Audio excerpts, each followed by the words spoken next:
Here's GTN News' own Phil Byrne and Gainesville Sun columnist Pat Dooley. Hey everybody, welcome into Gainesville Game Day. Phil Byrne, and as always, joined by Gainesville Sun columnist Pat Dooley. A few big storylines to follow in tonight's action include all the teams in the postseason from right here in Alachua County.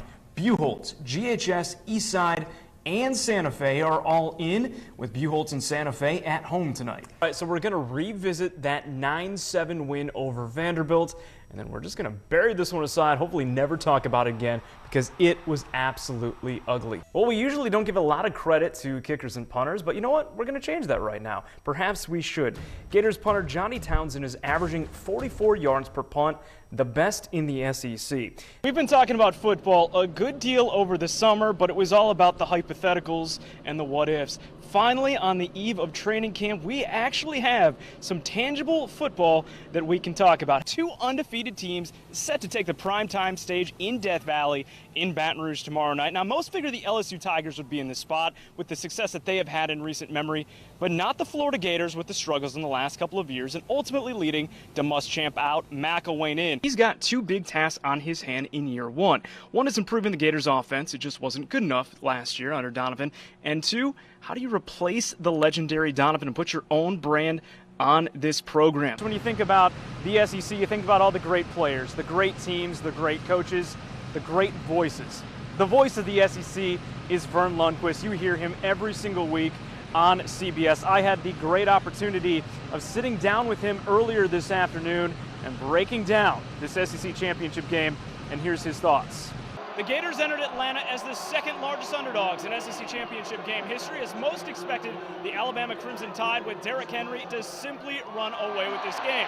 A 29-15 final score is certainly nothing to be ashamed about against a very good Alabama team, as head coach Jim McElwain got the Gators this far in his first season. For the Gators to hang around with Alabama, Treon Harris needed to have his best game of the season running the much maligned Gators offense. A 3-and-out started the Gators' woes, and on the start of their second drive, things don't get much better as Harris is tackled behind the line by the Tide's Reuben Foster. If you thought things couldn't get worse, they did, and they did so quickly. On that drive's punt, Alabama overtakes the anchor of the line and blocks Johnny Townsend's punt for the safety. Gators need some miracles from upstairs. After Alabama failed to get anything going on offense, UF gets the freshman phenom Antonio Callaway involved.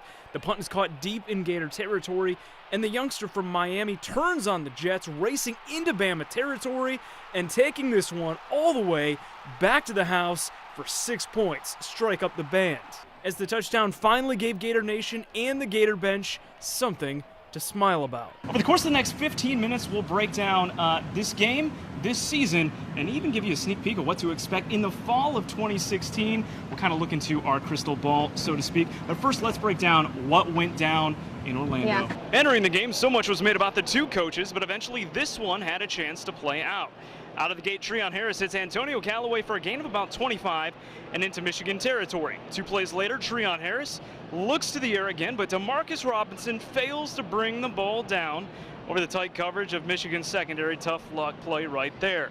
But Jim McElwain rolls the dice with the dentist in to kick the field goal, not Austin Hardin. It's an obvious fake, and U of M is ready for it, stuffing the play. You don't become the all-time leading goal scorer in women's soccer history by accident. In fact, everything that Abby Wambach has done, she's most definitely earned. And now, the former Florida Gator is back here in the state of Florida, preparing for an international friendly match against France.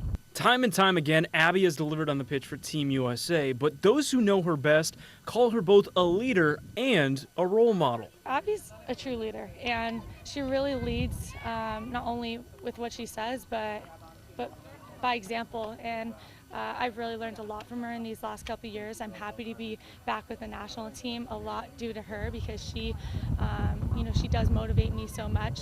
You know, she's just done so much and been such a tremendous player that, by her actions and by the way she conducts herself. So she's both a role model, verbally, and also by just how she acts and the professionalism that she has. While her game has taken her to every corner of the globe, she still has a special connection with Gator Nation. I knew when I was there that I bled orange and blue. I didn't know that it would continue throughout my whole life. Interestingly enough, any Florida airport I've flown into, I'm walking down the airport hallway and it's "Go Gators!" go Gators. Anytime I fly in the Atlanta airport, you see somebody that is from Florida or flying to Gainesville. You know, it's just special to have a community that has followed you, that believes in you. And I know they're always going to be there for me. So it's been fantastic. Really proud of the women's softball program for bringing home their first national championship. You know, I'm watching. All the alumni are watching, texting, tweeting, whatever it is. You know, it's a special thing. It's a special place to have gone to school and to say that, you know, I bleed orange or blue. Now we'll just have to see if the Gator great can lead Team USA to one more international victory. Reporting from the USF soccer grounds here in Tampa, Phil Byrne, GTN Sports. To get from this to this, the hours and work begin well before game day. Brian Flood is with the University Athletic Association and is in charge of game day operations. What can we do here at the Swamp to make a game day experience better for fans, for people visiting teams coming into our stadium? The experience that fans receive at the Swamp is second to none in college athletics, but far too often the 90,000 strong sitting in the stands take for granted the hours and workforce required to make the Swamp, well, the Swamp. We'll get in Saturday morning about 7:30. And there'd be a bunch of people that are here before that, 3, 4, 5 o'clock in the morning when you think about some of the catering staff and TV crews and so forth. 7:30 in the morning, probably till about 5:30, 6 o'clock at night. To get everything in place, it's a long day for a cast of thousands. Then there's about 2,200 working credentials. So that's everything from the, obviously the two teams have some credentials that they use on the sideline and bench credentials and so forth, but then you have concession staff, which is a big number of credentials. You think about all the concession stands in the stadium, and they each have, you know, X number of workers in each one. They all have a past, you know, credential working the game. The game day operations crew oversees more than just the setup and teardown on game day.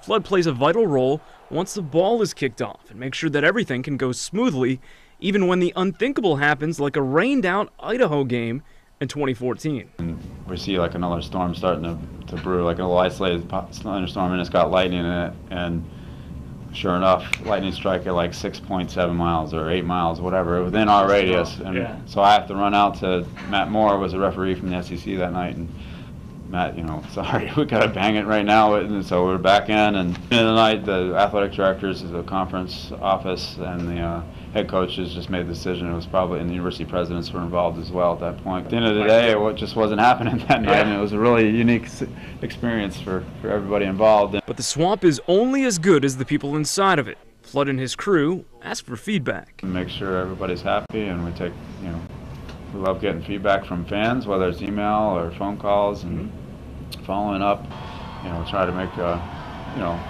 positive experience when they're here. The Swamp may be where only Gators get out alive, but the tireless work of thousands helps make it the heartbeat of the Gator Nation. Phil Byrne, GTN News.